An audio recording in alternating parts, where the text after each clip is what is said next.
sportive Sport News.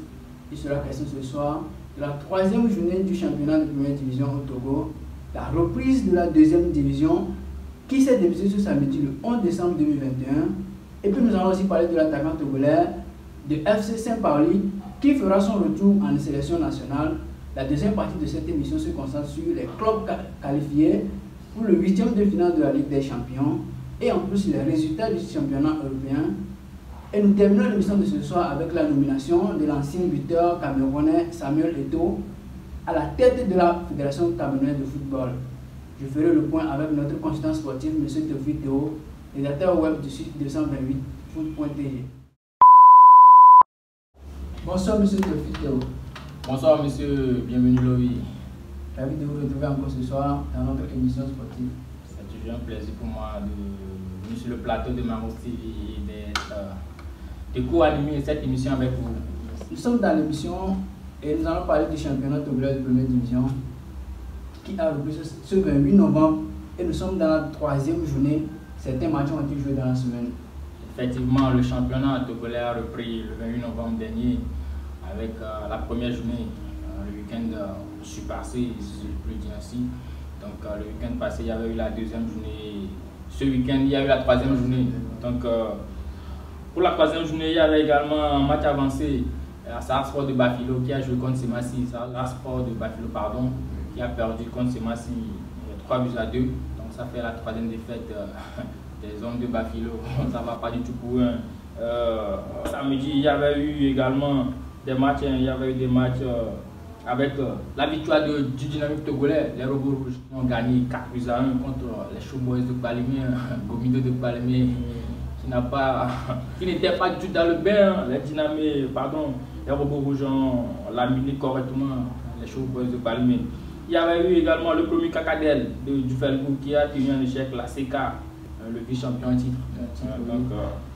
Qui a été tenu en échec par Kakadel. Angel FC de Notien a perdu encore face à la SOT, la troisième défaite également pour les hommes de Koubadia Wakil.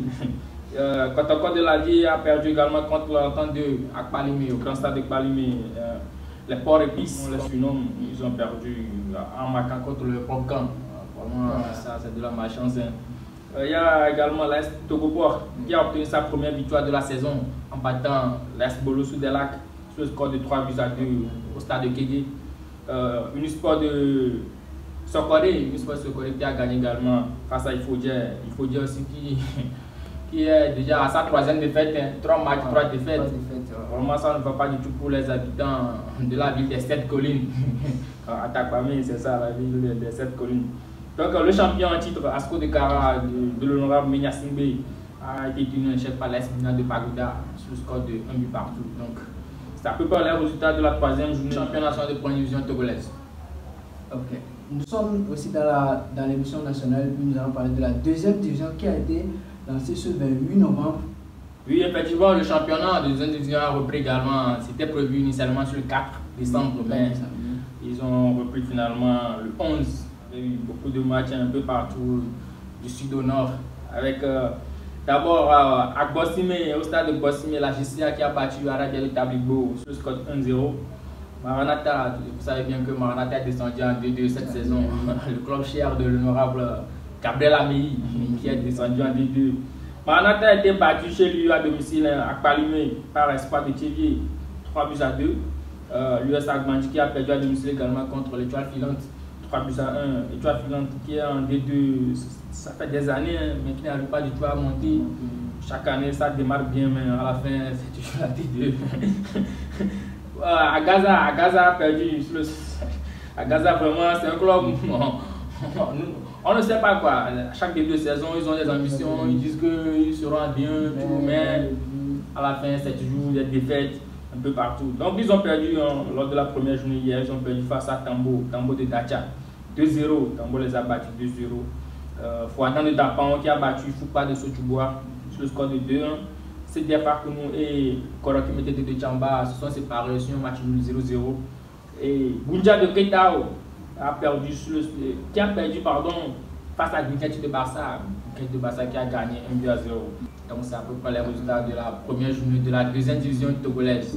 Sans tarder, nous allons enchaîner les news nationales en parlant de Etienne Amenido vise déjà les portes de l'équipe nationale après plusieurs mois de discussion avec le manager général Serge Akako. Effectivement, Etienne Amenido, international togolais depuis l'ère Claude Leroy, il a été convoqué pour la première fois par l'ancien sélectionneur des États-Unis du Togo, le français Claude Leroy. C'était en 2020, si je ne me trompe pas. Donc il avait même joué un match amical contre le Soudan. Il avait joué contre le Soudan et après il n'est plus revenu. Il a eu des blessures aussi un peu partout. Il a changé de club. Maintenant il veut revenir encore.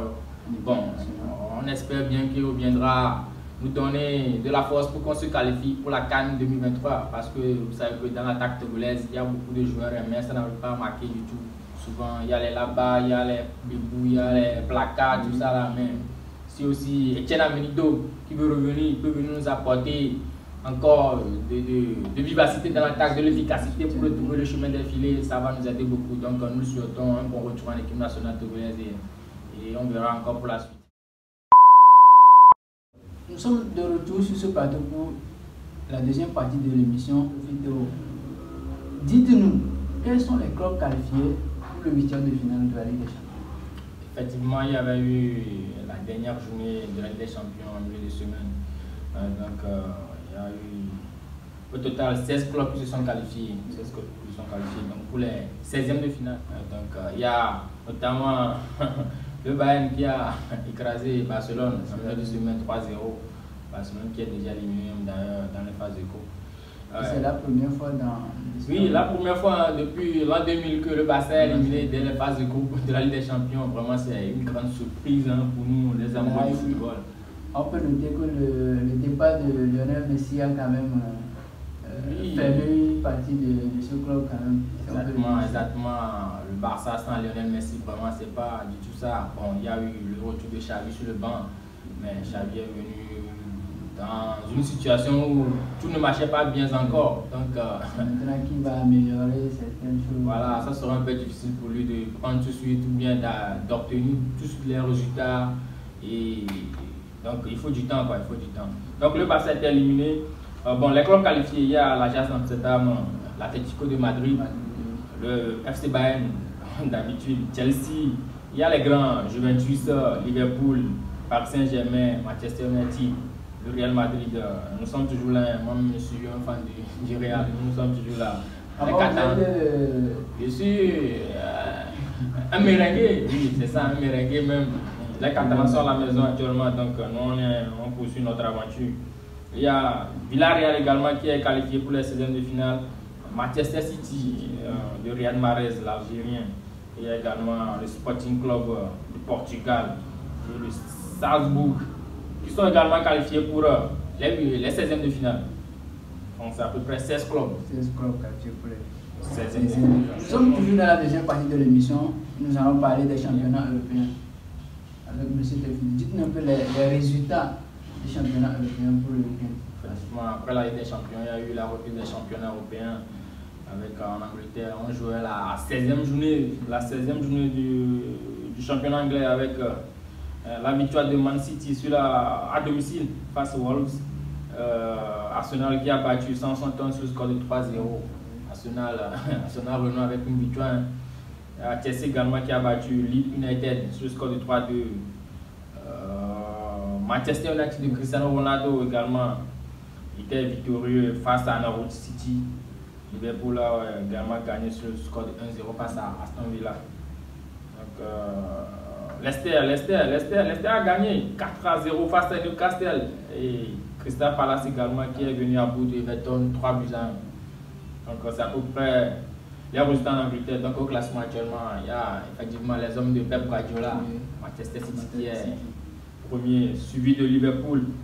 Après, il y a Chelsea de Edouard Mendy, le gardien sénégalais, qui était récemment à la cérémonie de France Football. On a décerné le ballon d'or à Lionel Messi. On n'a rien compris, mais bon, comme c'est un Africain, on ne doit pas s'attendre à grand chose chez les Blancs. Donc, c'est à peu près les résultats en Angleterre. Revenez un peu sur le ballon d'or. À part Georges Weah, est-ce qu'un Africain peut avoir encore ce trophée? Moi, je pense pas, parce que ça fait déjà plusieurs années que les Blancs ils sont toujours là à ne pas vouloir donner ce trophée, si je peux dire, ce trophée à un Africain. On a vu des Didier Drogba qui ont rapporté des champions, les Sadio Mané qui sont passés, les Mohamed Salah, même notre ancien capitaine Emmanuel Adebayor en 2008 avec Arsenal, il a fait une bonne saison, il a marqué, il était comme buteur du championnat derrière Cristiano Ronaldo. Il a remporté dans la même année le ballon d'or africain, mais il n'a pas. Les blancs, c'est toujours pour les blancs quoi. Vous allez voir d'ailleurs même pour le prix de meilleur gardien, c'était pas Mendy, c'était le gardien italien du PSG. Voilà, Mendy méritait mieux même plus que le gardien italien. Mendy était dans les buts toute la saison, alors que le gardien italien, à peine il a disputé quelques matchs avec le PSG, il était à la Milan, mais il n'a pas disputé autant de matchs.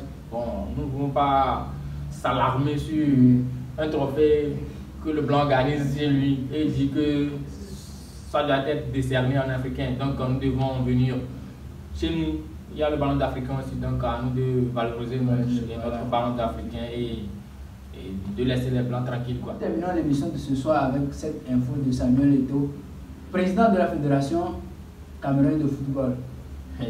Samuel Eto'o élu président de la Fédération camerounaise de football. Monsieur Jérémy, c'est pas évident en Afrique, vraiment.